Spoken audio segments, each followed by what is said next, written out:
सर्वप्रथम ही link Google Chromeला open करून घ्यावी. युजर नेम आणि पासवर्ड टाकून लॉग इन करून घ्यावे. या डॅशबोर्ड रजिस्ट्रेशन बॉक्समधील कंटिन्यू या बटनावर क्लिक करावे. या ठिकाणी academic instance, exam instance, course pattern, course part आणि कॉलेज सिलेक्ट करून कंटिन्यू या बटनावर क्लिक करावे. आता स्टुडंट लॉगिन डिटेल्स या टॅबमध्ये जाऊन ॲड न्यू या बटनावर क्लिक करावे.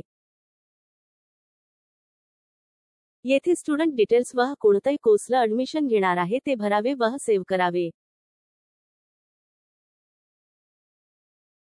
हे माहिती सेव्ह केल्यानंतर विद्यार्थ्याच्या मेल आयडी वर एक लिंक जाईल. त्या लिंकवर जाऊन विद्यार्थ्याने रजिस्ट्रेशन करणे गरजेचे आहे. नंतर डायरेक्ट ॲडमिशन या टॅबवर क्लिक करावे. नंतर फाइंड या बटनावर क्लिक करा.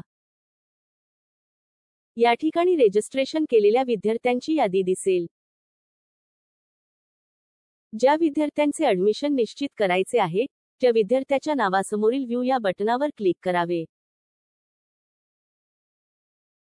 या ठिकाणी विद्यार्थ्यांचे संपूर्ण माहिती दिसेल.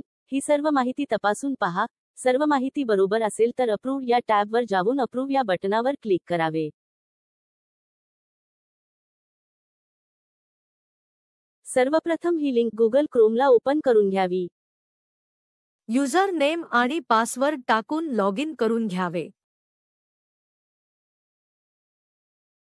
या ठिकाणी academic year, course, course pattern, department आणि लॉट सिलेक्ट करून कंटिन्यू या बटनावर क्लिक करा. आता सेकंड इयर ॲडमिशन या टॅबमध्ये जाऊन गॅप स्टुडंट ॲडमिशन येथे क्लिक करा.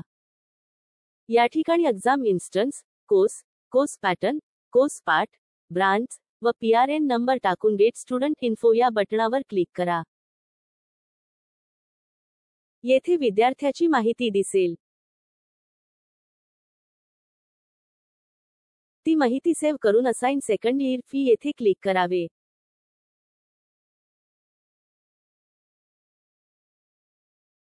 येथे exam instance, course, course pattern, course part select करून गेट स्टुडंट लिस्ट या बटनावर क्लिक करावे.